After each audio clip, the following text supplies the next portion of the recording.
तुम्ही emotional support कसा देता? इमोशनल सपोर्ट म्हणजे बघा ह्याच्यात मुळात आता लोक म्हणतील की काय असे वेगळे प्रॉब्लेम्स असतात.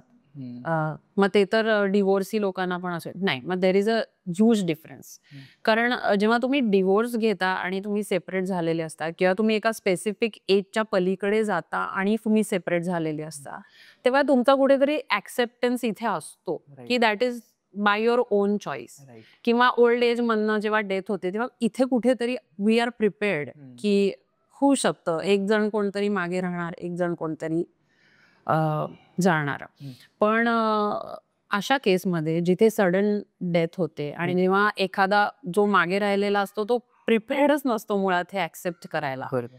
तर त्यांना बघा 3 प्रकारचे चॅलेंजेस असतात मुळात, की लोक त्यांना म्हणत असतात, की "तू खूप स्ट्राँग आहेस. You need to push through it." हं, आणि आम्हाला खात्री आहे, की तू करशील वगैरे. मे बी ते ओळखत असतात म्हणून त्यांना तेवढा विश्वास असतो. पण मुळात आपल्याकडे हा जो एक काय म्हणूया मुखवटा आहे ना, की नाही तू केलंच पाहिजेस, तू हं. स्ट्राँग झालंच पाहिजेस. That is not being strong असं मला वाटतं. मुळात ते मी करायला त्यांना गाईड करते, की कसं असतं आता हे जे मी तुम्हाला सांगितलं उदाहरणं दिली, की तू करू शकतेस, तू पुढे जा, तू स्ट्राँग आहेस, आम्हाला माहिती आहे तू करशील. ह्याच्यामागे चांगल्या भावना असतात. मी काही राइट. त्याचा अपमान नाही करू शकत आहे. पण बीइंग स्ट्राँग म्हणजे मी असं म्हणेन, की जे या फेजमध्ये की जेव्हा मला वाटतंय तेव्हा मी जाऊन सांगू शकले पाहिजेत, की I want to be I want to be alone with my grief for some times किंवा बॉसला जाऊन मी जर नोकरी करत असेल, तर मी सांगू शकले पाहिजे, की मी या झोनमध्ये नाहीये, तर I need my some time to come out of it. किंवा जे माझे सबऑर्डिनेट्स आहेत किंवा माझे जे पियर आहेत, माझ्या वयाचे जे लोक आहेत, त्यांच्याशी मी जाऊन हे शेअर करू शकले पाहिजे, की तुम्ही जे काय प्लॅन करताय त्याच्यात मी पार्टिसिपेट नाही करू शकत आहे, because I want to be alone with my grief. Right. आणि मी त्याच्याशी त्या ग्रीफबद्दल कम्फर्टेबली बोलू शकले पाहिजे. हं. सो माझ्यासाठी being strong is all this. Right, right. कारण नुसतं स्ट्राँग असणं म्हणजे तुम्ही त्या सप्रेस करत राहता भावना. हं. सो बेसिकली इमोशनल हेल्प कसं करता तुम्ही जे विचारलं, तर यू ॲक्सेप्ट इट. आणि खरं तर फॅमिली मेंबर्सना पण या कन्सल्टिंगची खूप जास्ती गरज आहे आपल्याकडे.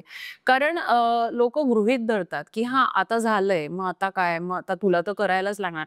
ऑफकोर्स करायला तर लागतंच. पण त्यातनं बाहेर यायला जो वेळ लागतो प्रत्येक व्यक्तीला हं, इमोशनली, हं. तर ह्या सगळ्या गोष्टी ॲक्सेप्ट करून त्याला मी बीइंग स्ट्राँग म्हणते. या सगळ्या गोष्टी ॲक्सेप्ट करून मग तुम्ही पुढे जा. त्या सप्रेस नका करू. हे एक तर मी सांगते. हं.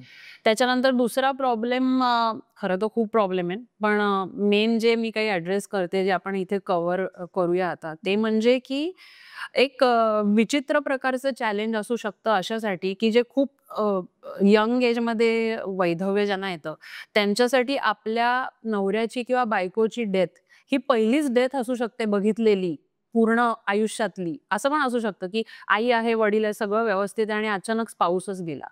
सो डेथ कधी जवळून बघितलेलीच नसते. हं.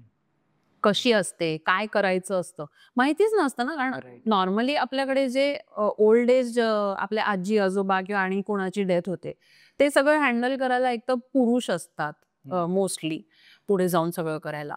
आणि दुसरं म्हणजे आपण बायकांनी काय फार त्याच्यात लक्ष घालू नये वगैरे अशा ज्या गोष्टी आहेत, हं. त्याच माइंडसेटमध्ये किंवा त्याच फ्रेमवर्कमध्ये आपण दुर्दैवाने मोठे झालेले असतो. बरोबर. त्यामुळे कदाचित असंही होऊ शकतं, की as a young widow or widower also, hmm, but still I am considering as a young widow.